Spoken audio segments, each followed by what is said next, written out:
Qui est Amadou Diop? Alors, Amadou Diop est comment dire, un Sénégalais lambda qui a cru en ses rêves, qui a cru en ses convictions et qui avait certains objectifs dans la vie. Pour faire simple, Amadou Diop est juste ce petit Sénégalais qui a fait ses études au Sénégal et qui les a poursuivis en France dans des domaines inhérents à sa passion, concernant bien évidemment l'histoire, la politique, mais également tout ce qui est en lien avec la jeunesse. Voici, pour faire court, qui est Amadou Diop. Comment l'écriture est-elle venue en vous? Alors, tout à l'heure, j'ai parlé de passion. Cette passion qui est venue quand même assez tôt, je dirais dès l'âge de 14 ans, 15 ans. J'ai, à travers la lecture, découvert cette passion. C'est ainsi que ça a commencé, c'est ainsi également que j'ai pu découvrir ce que j'appelle les classiques de la littérature.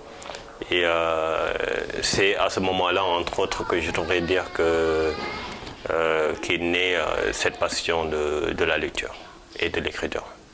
Quels sont vos projets dans le futur? Alors, on va dire qu'il y a les projets à court terme qui sont englobés, entre autres, dans mes différentes activités, à travers notamment Nord-Sud-Co, une structure qu'on a créée dans le but de pouvoir aider en tout cas la population à davantage solutionner, en tout cas apporter des solutions aux problèmes inhérents à la santé, à l'éducation, à la culture, etc. En tout cas dans ce vaste champ concernant, en tout cas, ayant un lien direct en tout cas avec Nord-Sud-Co. D'après vous, comment se portent les écrivains sénégalais? Alors, je pense que les écrivains sénégalais, s'il faut en tout cas parler de structure, ou peut-être s'il faut parler d'organisation, ou s'il faut parler peut-être de projet, je pense qu'ils ne sont pas très bien lotis. Après, je pense également que des efforts doivent être faits,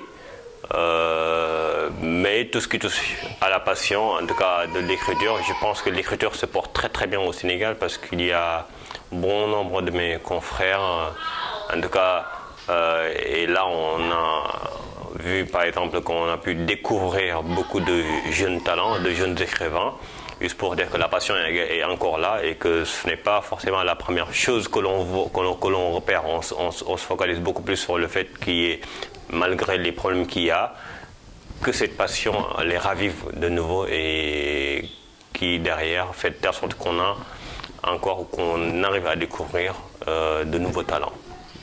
Qu'est-ce que l'écriture a changé concrètement dans votre vie? Alors, l'écriture, globalement, je pense que cela inclut bien évidemment un certain état d'esprit, également une certaine façon de voir les choses, parce que l'écriture nous permet, parce que je mêle toujours l'écriture à la lecture, nous permet toujours en fait d'en savoir plus sur l'autre, le fait de pouvoir vraiment en fait connaître l'autre, le fait de pouvoir faire céder les barrières et le fait d'éviter ce que Samuel Huntington appelait le choc des civilisations, et qui ouvre une brèche justement sur ce que disait Claude Lévi-Strauss en ces mots, qu'aucune culture n'est au-dessus de l'autre, que toute présente un résidu d'iniquité. Juste pour dire qu'en fait l'écriture, la lecture permet en fait d'apporter ce surplus de savoir, de connaissances sur l'autre, sur notre voisin, sur les autres ennemis, sur les autres parties du monde. Vous attendiez-vous à un tel succès?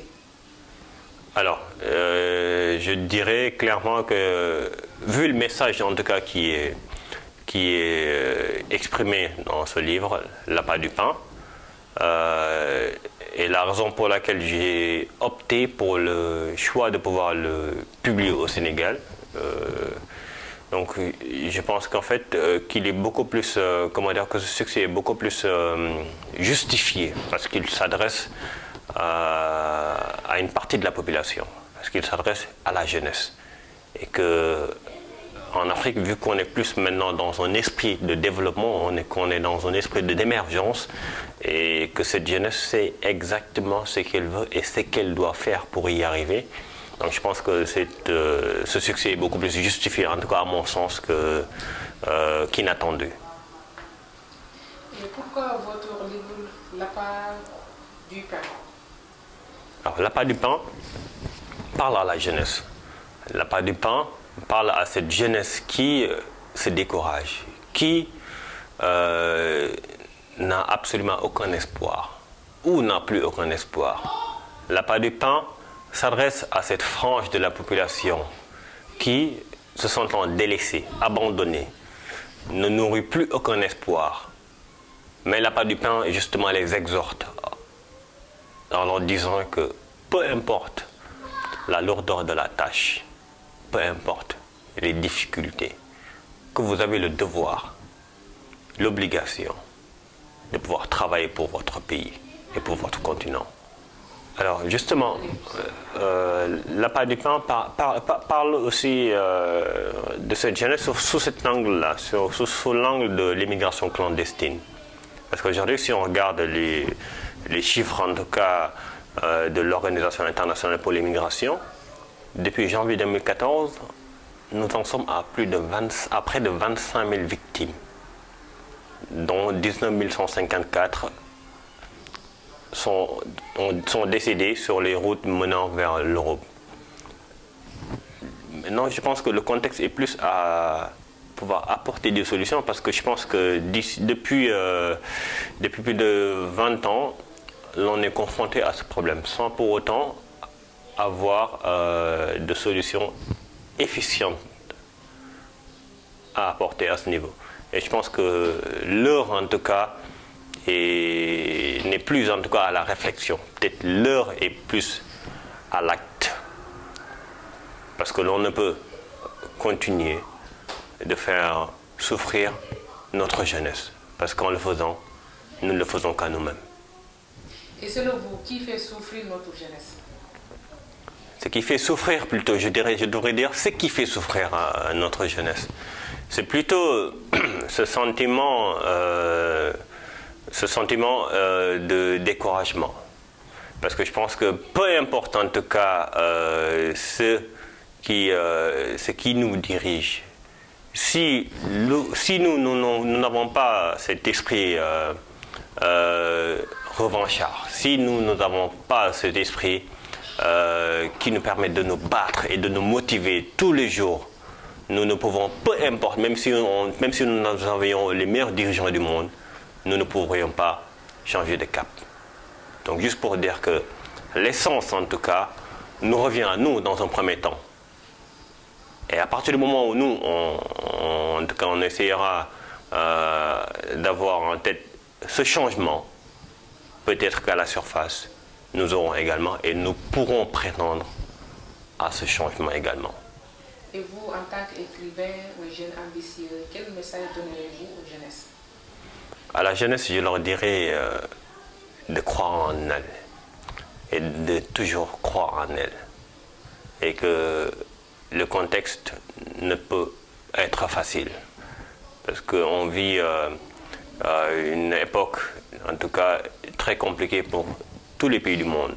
Aujourd'hui, quand on regarde en tout cas la situation et qu'on se rend compte que face à l'immigration clandestine, que tous les pays jouent, en tout cas les pays européens jouent la stratégie du confinement. Ils ne veulent pas de ce problème-là. Ils ne veulent pas en tout cas de cette immigration-là. Et donc je leur dirais, dans ce cas, essayez de regarder autour de vous. Essayez de regarder ce qui vous motive. Quand vous vous levez le matin et que vous voyez vos parents et que vous voyez vos frères et vos sœurs, je pense que eux, en tout cas, méritent que vous vous battiez, peu importe le contexte. Car dans la vie, je pense que rien n'est facile, mais tout est possible.